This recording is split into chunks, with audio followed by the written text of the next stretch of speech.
Selamat pagi, segenap umat Tuhan dimanapun saudara-saudara berada. Mari persiapkan hati kita untuk mendengarkan firman-Nya. Ya Tuhan, kami sadar bahwa dari firman-Mu lah kami bisa mengenal kebenaran yang sejati, kebenaran yang menghidupkan kami. Karena itu ya Tuhan, tolonglah kami ketika kami mendengarkan firman-Mu. Hati dan pikiran kami sungguh diperbaharui oleh Tuhan, supaya kami semakin dalam memahami kebenaran firman-Mu dan kehidupan kami semakin dimampukan untuk menghidupinya.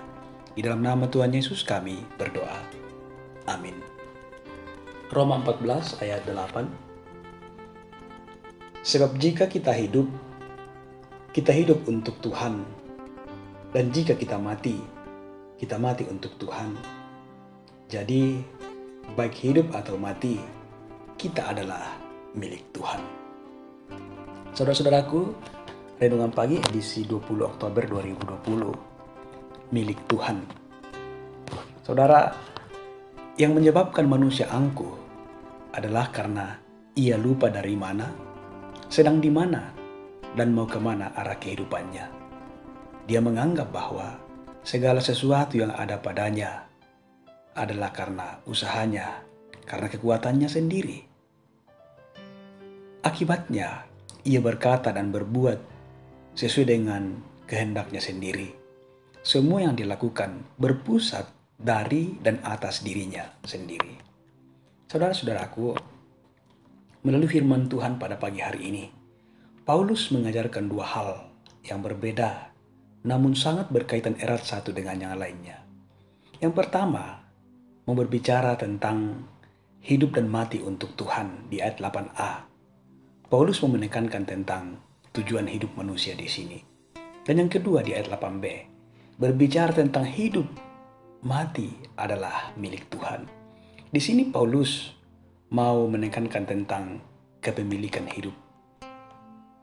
Saudara-saudara yang dikasihi Tuhan, konsep teologi Paulus hidup untuk Tuhan bukan sekedar slogan Kristen tanpa makna.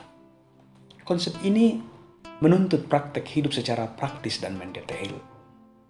Jika hidup untuk Tuhan, maka apapun yang kita lakukan adalah sebagai sebuah demonstrasi bahwa sungguh kita hidup di dalam Tuhan. Apapun yang dilakukan, semuanya untuk Tuhan. Di bagian lain di Korintus, Paulus mengajarkan bahwa masalah dan makan dan minum pun adalah untuk kemuliaan Tuhan. 1 Korintus 10 ayat 31 mengatakan, jika engkau makan atau jika engkau minum, atau jika engkau melakukan segala sesuatu yang lain, lakukanlah semuanya untuk Tuhan.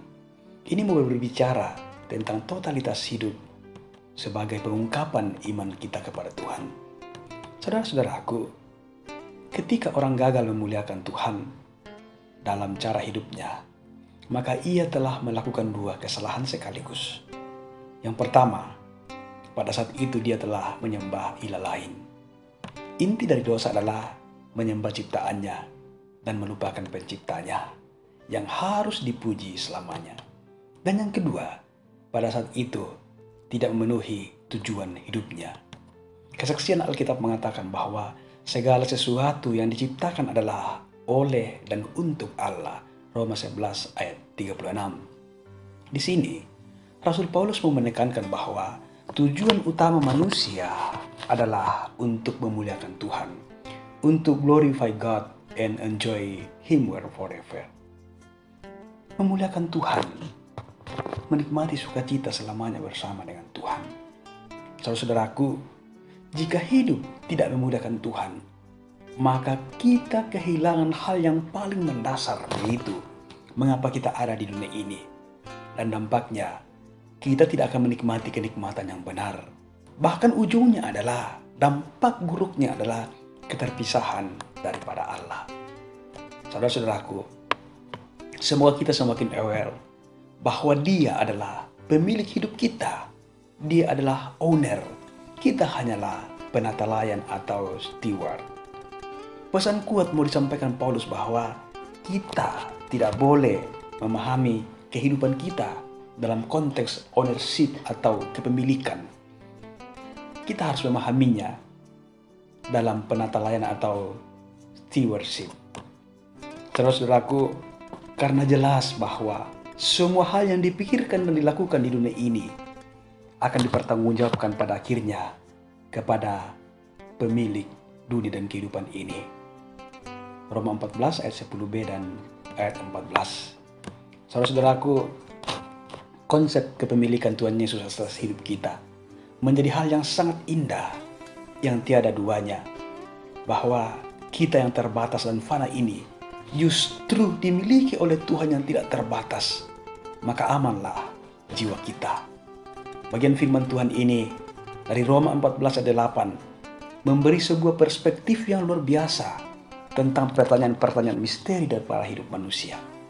Ini merupakan jaminan bahwa hidup dan mati kita sungguh-sungguh menyatu dengan Tuhan dan tidak akan terpisahkan oleh apapun. Namun, ada hal yang perlu kita lakukan adalah terus memuliakan Dia dalam semua ruang dan karya kita dalam kehidupan ini dengan cara memberi buah.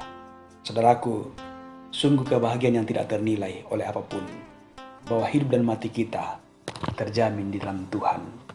Karena itu, teruslah bersukacita di dalam namanya.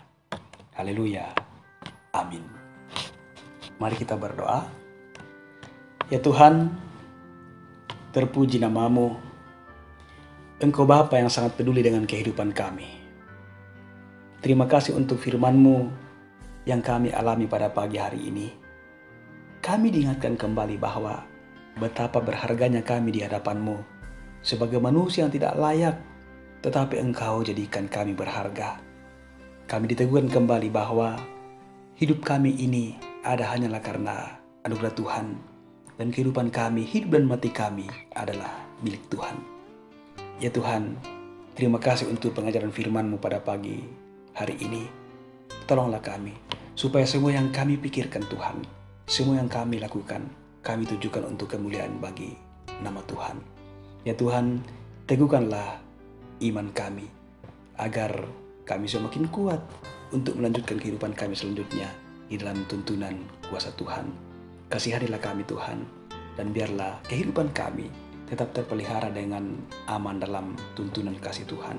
Di dalam nama Tuhan Yesus firman yang hidup kami berdoa. Amin.